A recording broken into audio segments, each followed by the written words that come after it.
Bagaimana kalau orang dari keluarga mengadakan tahlilan?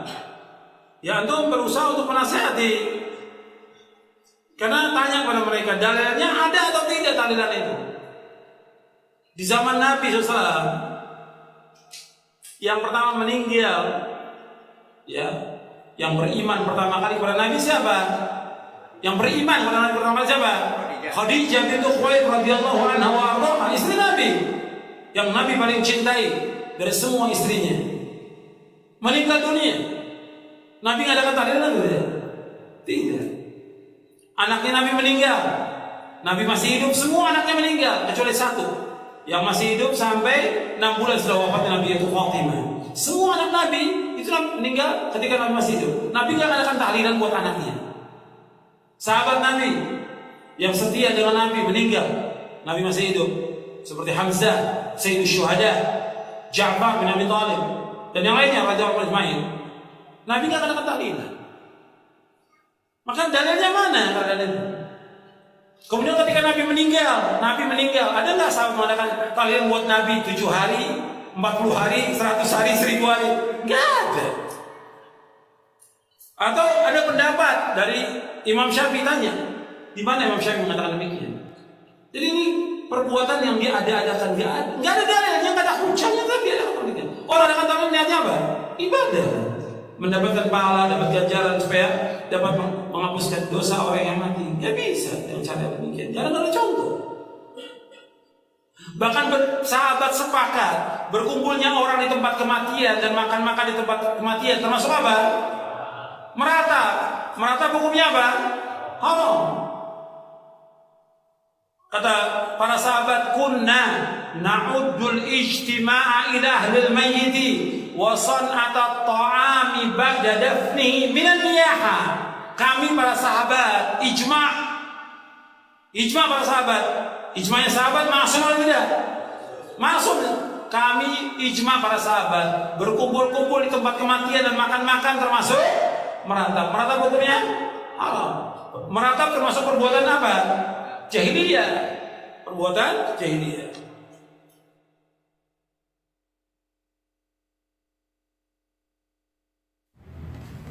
Assalamualaikum Ustaz. Waalaikumsalam warahmatullahi wabarakatuh. Saya sudah menonton video Ustaz yang menyatakan boleh bertahlilan. Ya memang tahlil itu boleh.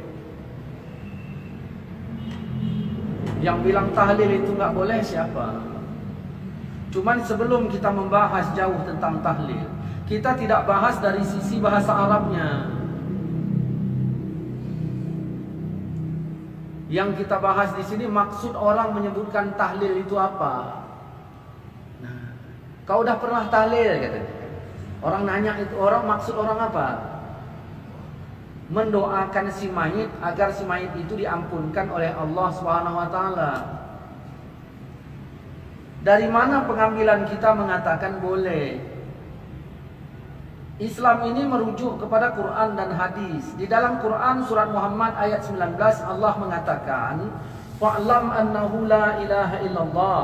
Ketahuilah bahwa sesungguhnya tiada ilah kecuali Allah, tiada Tuhan kecuali Allah. Terus Allah melanjutkan, "Wastaghfir li dzanbika." Mintalah ampunan untuk dosamu. Terus dosa orang mukmin dan dosa orang mukminat. Artinya apa? Allah melarang kita berdoa untuk keselamatan diri kita saja. Harus juga kita doakan untuk keselamatan orang mukmin juga. Rasul juga mendoakan sahabat yang di Baqi. Lihat hadisnya dalam kitab Riyadhus Shalihin. Ketika ayat itu turun, ayat itu tidak menjelaskan tempatnya di mana. Allah tidak khususkan berdoa itu di mana. maka memanage tempatnya itu kita sendiri. Di rumah boleh nggak mendoakan orang meninggal itu? Boleh. Boleh. Ada dibilang dalam Quran di rumah boleh? Nggak ada. Kenapa kita bilang boleh? Karena nggak dikhususkan tempatnya. Udah, kan? Nah, perlu kita tanya lagi. Di rumah duka boleh nggak? Boleh. Kan begitu? Boleh. Ada dibilang dalam Al-Quran di rumah duka boleh? Ada. Kenapa kita bilang boleh? Karena tidak dikhususkan Allah tempatnya. Gitu. Jadi kalaulah boleh, berarti sholat maghrib boleh juga lah kita bikin 5 rakaat, Ustaz. Maksudnya? Ya itu kan ibadah juga. Apa bedanya sama tahlilan? Sama-sama enggak dicontohkan Nabi. Tahlilan enggak dicontohkan Nabi. Bagaimana itu, Pak? Nabi tidak mencontohkan tahlilan. Ya. Yang nggak dicontohkan Nabi tahlilan yang bagaimana? Karena tadi udah kita jelaskan maksud tahlilan itu apa. Apakah Nabi tidak pernah mendoakan mayit? Ternyata dalam Riyadhus Shalihin ada. Lihat aja di sana. Jangan saya juga yang nunjukkannya. Kemudian kita lihat perintah Allah dalam Al-Quran surat Muhammad ada. Yang nggak dicontohkan Nabi ini tadi ngumpulnya sama nggak sama sholat? Kita kalau nanya jangan main kepala bocor, ya kan? Kalau ember bocor diisi air gimana airnya? Ya, kalau kepala bocor takutnya hilang otaknya. Makanya kalau nanya gitu harus jelas. Apa bedanya sholat maghrib? Ya, 5 rakaat dengan tahlilan, ya beda. Kalau sholat udah jelas tuntunannya ada. Tuntunannya ada. Oh, coba lihat kitab Matan Arba'in. Hadis nomor 30. Apa kata Allah dalam Matan Arba'in hadis nomor 30? Innallah farada faraid. Sesungguhnya Allah memfardukan semua yang fardu. Maka jangan kau sia-siakan. Jadi kalau itu difardukan Allah, jangan kita sia-siakan. Kita tanya, tahlilan itu diwajibkan apa enggak? Ya berarti enggak tahlil enggak apa-apa. Ketika Allah membatasi, jangan kau tambah. Tahlil itu dibatasi apa enggak? Berarti boleh lama. Kalau sholat dibatasi apa enggak? Sholat maghrib dibatasi apa enggak? Dibatasi. Jadi sesuatu yang dibatasi jangan ditambah. Jelas, berarti nggak boleh sholat maghrib ditambah. Itulah bedanya. Ketika Allah mengharamkan, jangan kau lakukan. Apakah tahlil ini diharamkan? Mana ayatnya? Enggak diharamkan, maka boleh. Terus orang berkata, ya udah deal lah itu. Ustaz tahlil kami enggak. Bukan itu yang jadi masalah. Yang jadi masalah kami tahlil kau bilang bid. Kita sepakat dalil ini Quran dan hadis. Gitu. Jadi jangan segampangnya kita mengatakan bahwa sesungguhnya tahlilan itu enggak boleh. Jelas? Jelas. Akan tetapi Ustaz, kita lihat orang sekarang berpesta pora di tempat orang meninggal. Kasihan kan kita melihat orang itu harus membuat makanan. Nah, inilah yang saya bilang kepala bocor itu, inilah yang saya bilang. Pertama, penyebutan kata berpesta pora. Cak ungkapkan pengertian pesta itu apa? Senang-senang. Hah? Bersenang-senang kan? Ini orang datang bersenang-senang apa enggak? Berdoa. Jangan wujud manusia yang indah Allah bikin, begitu berpikir bocor. Nah, berpesta pora harus bikin makanan. Macam mana? Tapi makan-makan itu masuk pesta pora. Jadi kalau misalnya ginilah, di rumah yuk sarapan yuk pesta pora. Saya tanya lah, kalau setiap orang makan pesta pora nggak?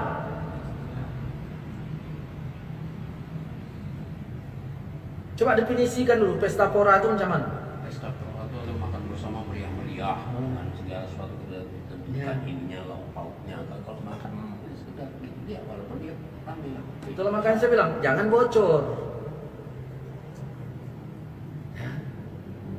Kemudian pertanyaan tadi harus menyiapkan, kasihan orang susah harus menyiapkan. Ya. Makanya babnya ini harus kita pisah. Ini Quran mengatakan, ini hadis mengatakan. Makanya tonton video saya itu dari jilid pertama, jilid keempat. Di situ sudah saya jelaskan. Quran mengatakan, wasari'u ila maghfiratin min rabbikum, segeralah kamu kepada ampunan Tuhanmu dan sorga yang luasnya begini. Untuk siapa? Untuk orang yang takwa. Yang takwa yang bagaimana? Di antaranya orang yang menafkahkan hartanya dalam keadaan lapang dan sempit. Ketika kita ditimpa musibah termasuk sempit nggak? Ayat ini membolehkan bersedekah. Kalau dia mau sedekah, sedekah. Kalau enggak, ya enggak. Yang memaksa dia siapa? Makanya ditonton video itu jelas. Boleh. Kemudian dari sisi hadis kata Nabi, kau bantu keluarga Ja'far karena keluarga Ja'far itu sedang sibuk dalam urusannya. Dia sedang ditimpa musibah. Artinya lingkungan itu wajib juga dia membantu orang yang ditimpa musibah. Namun di saat dia dibantu tidak terhalang juga baginya kalau ingin bersedekah. Allah meresmikan bolehnya bersedekah dalam keadaan susah. Kalau yang dikasih sedekah nggak mau menerimanya, jadi sedekah nggak? Saya tanya, Pak Tanjung orangnya sedang sempit. Allah nyuruh bersedekah nggak? Nyuruh, udah. Terus Pak Tanjung bersedekah kepada saya nggak mau menerimanya, bersedekah kepada orang lain pun nggak mau menerimanya. Pertanyaannya jadi sedekah nggak kalau nggak ada yang menerimanya? Kalaulah orang yang ketimpa musibah tadi bersedekah makanan dari sisi bab ayat ini tadi, kemudian yang datang nggak mau nerimanya, jadi sedekah nggak?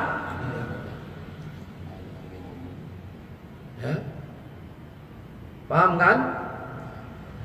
Harus jelas. Udah berapa lama ini? Berapa menit? Ya. Kita lihat Ustaz, bukan hanya semalam, 7 hari, 1000 hari khususnya itu kan dilarang Ustaz. Yang melarang 7 hari itu siapa? Yang melarang 1 malam, malam kedua, malam ketiga, yang melarangnya itu siapa? Cak tunjukkan surat apa, ayat berapa? Larangannya itu. Wa ma atakumur rasul fakhuzuh wa ma nahakum anhu fantahu. Yang didatangkan Nabi ambil, yang dilarang tinggalkan. Larangannya itu siapa? Kata Allah, yang dilarang Nabi tinggalkan. Wa ma atakumur rasul fakhuzuh wa ma nahakum anhu fantahu. Yang didatangkan Nabi kau ambil, yang dilarang Nabi tinggalkan. Yang melarangnya siapa? Ketika Allah menyuruh kita mendoakan orang meninggal, ya, ada nggak waktunya dari Allah? Tadi udah saya bahas tempatnya. Ini waktunya ada nggak? Kalau Allah nyuruh sholat ada nggak waktunya? Ada. Kalau Allah nyuruh doa ada nggak waktunya? Hah? Nggak ada kan? Berarti kalau nggak ada, komplainnya berdasarkan apa? Kita komplain terhadap waktunya itu berdasarkan apa? Paham? Berdasarkan apa kita komplain waktunya itu? Sedangkan Allah tidak memberikan penjelasan waktunya kapan. Malam pertama, Ustaz kenapa malam? Ya udah kau bikin subuh pertama. Kenapa subuh? Ya udah kau bikin zuhur pertama, zuhur kedua. Nggak ada yang larang. Boleh.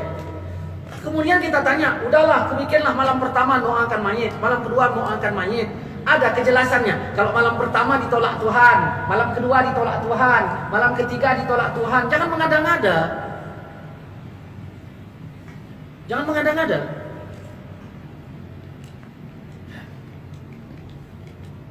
Yang kita sayangkan, begitu fatwa ini dihapus, berapa banyak mayit yang meninggal, Ya, orang yang meninggal tidak didoakan oleh orang sekampung.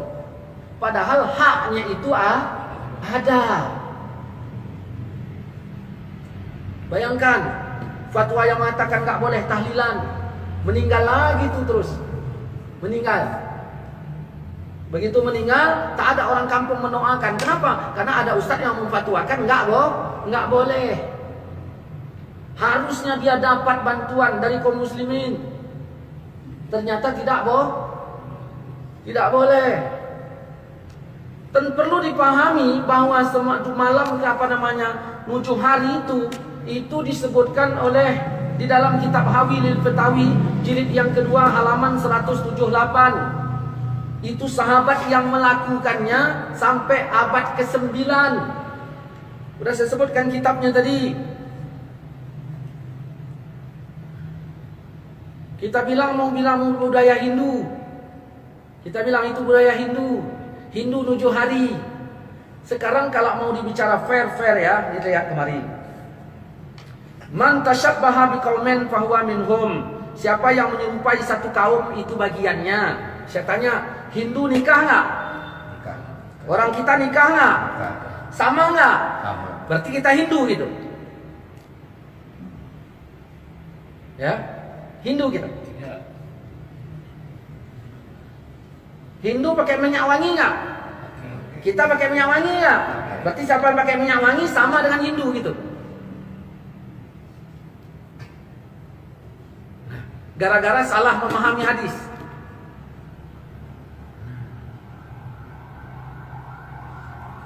Hindu pertama meninggal, ngumpul nggak orang? Siapa yang ngumpul? Orang Hindu. Orang kita pertama meninggal, ngumpul nggak? Sama nggak? Kita Hindu juga gitu. Sama-sama ngumpul. Pendeta apa? Paulus ya. Pakai gamis nggak? Pakai. Nah, orang-orang sekarang ada nggak pakai gamis? Sama nggak? Terus sama Paulus gitu. Karena terpakai hadis tadi. Man tasyabbaha biqaumin fahuwa minhum. Nah, Hindu malam pertama sampai malam ke-7 dia ngumpul. Ngapain Hindu? Baca Yasin, tahlilan gitu. La ilaha illallah, la ilaha illallah gitu Hindu. Beda. Enggak. Beda. Terus kita tadi sama nggak? Beda. Coba buka Al-Quran. Ini ayat ke-18. Ini baca ini. Ini aja. Judulnya. Tiap-tiap manusia memperoleh balasan amal perbuatannya masing-masing. Tiap-tiap manusia memperoleh balasan amalnya. Terus baca sikit, artinya aja. Bagi orang-orang yang memenuhi seruan Tuhan, mereka disediakan balasan yang baik. Nah, bagi orang-orang yang menerima seruan Tuhan. Cak baca ayat 22 ini. Dan orang yang sabar karena mengharap keridhaan Tuhannya. Dan orang yang sabar karena mengharap Keridhaannya Tuhan. Nah, baca ayatnya.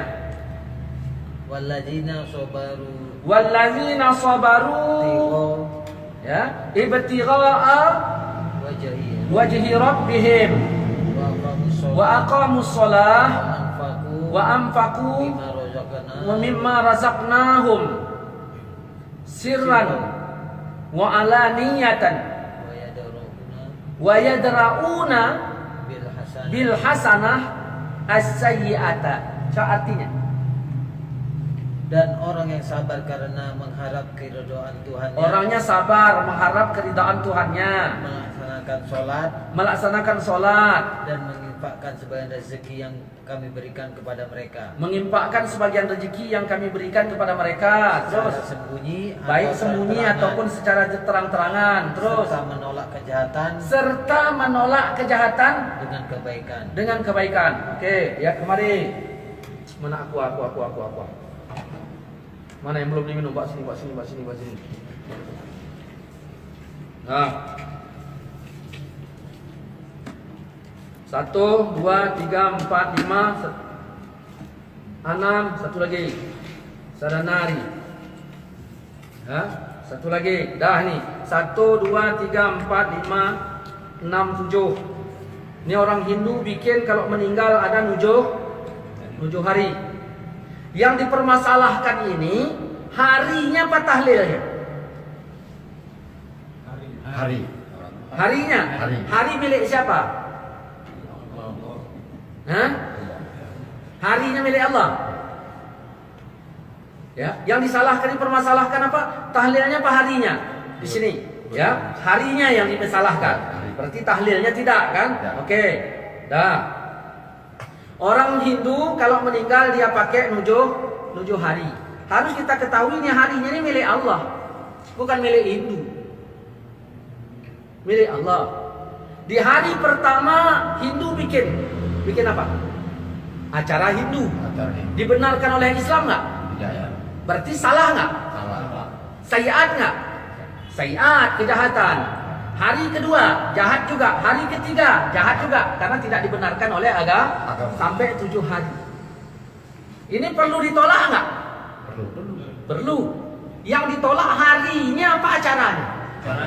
Bukan harinya kan? Ayat tadi bilang apa? Orang-orang yang menolak kejahatan. Nah, ini jahat nggak? Jahat. Ditolak dengan apa? Dengan kebaikan. Nah, ambil harinya, karena ini harinya milik kita, isi kebaikan, isinya tahlil, bukan acara Hindu lagi. Ini gelas isinya apa? Tua. Ya. Yang salah gelasnya apa tuanya? Tuanya. Lalu tua dibuang, isi air putih. Betul nggak? Isi air putih.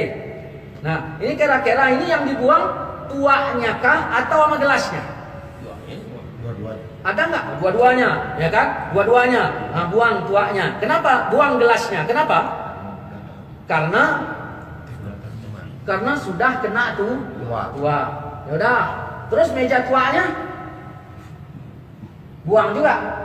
Warung tuanya, tanahnya. Menolak kejahatan dengan kebaikan. Nah, di sini tadi misalnya entah apalah. Saya nggak ngerti agama Hindu itu apa yang bilangnya. Nah, misalnya ngomongnya entah apa-apalah begini ngomongnya. Nah, ini jahat nggak? Tolak dengan kebaikan. Isi tahlil. Isi lagi tahlil. Isi lagi tahlil. Isi lagi tahlil. Isi lagi tahlil. Isi lagi tahlil. Isi lagi tahlil. Siapa yang bilang? Al-Quran. Inilah Wali Songo datang. Ibaratnya ada kereta, sepeda motor, saya tinggalkan. Udah, saya orangnya gunakan sepeda motor untuk ngaji. Saya tinggalkan kepada Pak Tanjung. Datang Pak Tanjung, bawanya tua. Marah bapak ini. Diambilnya kereta tadi, tuanya buangkan. Paham kan? Istilahnya paham nggak? Ini tadi diisi yang antara Hindu ditukar oleh Wali Songo menjadi tahlil, doa, yasin dan sebagainya. Yang mau dikomplainkan apanya? Tempatnya. Yang mau dikomplainkan ada ketika Allah menyuruh berdoa dijelaskan tempatnya? Enggak. Ada ketika Allah menyuruh berdoa dijelaskan waktunya? Terus apa kaitan kita mengatakan begini? Agama kan udah sempurna, masa Rasulullah kan? Masa Rasulullah ya? Kan tidak dicontohkannya yang seperti ini. Itulah gunanya Islam ini harus berdalil.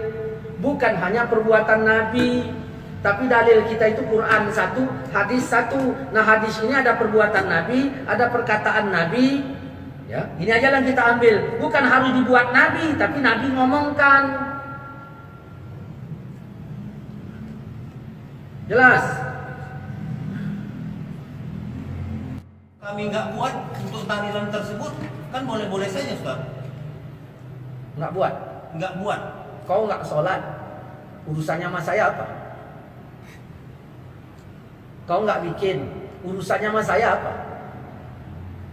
Yang menjadi urusannya sama saya ketika kau bilang tahlil ini nggak boleh. Kau nggak bikin bukan urusan. Kau kau nggak bikin, ya nggak masalah. Nah, misalnya lah, tadi kau hidup zaman Nabi, ini kau hidup zaman Nabi, dah. Ini keluarga Ja'far tadi sedang duka. Apa kata Nabi? Masakkanlah makanan untuk keluarga Ja'far. Lalu nggak kau masakkan, kan gitu. Macam mana? Ya itu urusanmu. Begitu Allah mengatakan wallazina yunfiquna fisyarra wa dharra. Orang-orang yang menafkahkan hartanya pada keadaan lapang dan sempit. Nah, mungkin kau bikin, ya kau bikin, itu urusanmu dengan Allah. Tapi Allah bilang itu boleh. Boleh kau bersedekah. Kalau sedekahmu nggak ada yang nerima, jadi sedekah nggak? Ini masalahnya. Makanya agama ini jangan kita pasang dari satu contoh dari Nabi aja. Kalau memang boleh, pernah Nabi bikin. Jangan begitu masalahnya. Pengambilan dalilnya dari mana? Gitu loh. Paham kan? Paham, Ustaz. Ada lagi yang bilang begini. Man ahdasa fi amrina haza ma laysa minhu fahuwa raddun. Siapa yang telah mengada-ngada dalam urusan kami ini, yang tidak ada darinya, ditolak. Hadis itu memang sahih. Siapa yang mengada-ngada? Siapa yang mengada-ngada pada man ahdasa fi amrina, dalam urusan kami ini, yang enggak ada darinya, ditolak. Saya nanya, kita bikin tahlil, ya, mengada-ngada enggak? Dalam urusan kami enggak? Kita bikin tahlil, mengada-ngada enggak? Ada. Yang jelas ngomong, mengada-ngada enggak? Ada. Mengada-ngada. Oke, mengada-ngada. Hadis belum selesai. Dalam urusan agama enggak? Agama. Yang ada darinya atau yang tidak ada darinya? Karena kata Nabi yang enggak ada darinya ditolak. Saya tanya, tahlil itu baca istighfar, ada enggak dari agama? Ada. Berarti enggak ditolak. Baca Yasin, ada enggak dari agama? Ada. Tapi begini Ustaz, kita kan disuruh baca Quran, bukan baca Yasin. Saya tanya, Yasin Quran nggak? Baca Yasin, ada nggak dari agama? Terus la ilaha illallah, ada nggak dari agama? Ya Allah ampunkan aku, ampunkanlah mayit ini, ada nggak dari agama? Berarti ahdas yang ma minhu diterima, yang nggak diterima ahdas yang ma laisa minhu. Kemudian datang Ustaz ngomong, bapak-bapak, saudara-saudaraku muslimin rahimakumullah, tahlilan itu tidak boleh, haram hukumnya. Saya tanya, ini yang dibilang haram tadi masalah agama nggak? Nah, haram hukumnya nggak boleh. Nggak bolehnya itu di ayat mana, ayat surat keberapa? Nggak ada, berarti bukan dari Quran. Di hadis surat siapa bilangkan nggak bolehnya tadi? Nggak ada, berarti bukan dari Nabi. Mengada-ngada nggak Ustaz ini? Ini yang ditolak.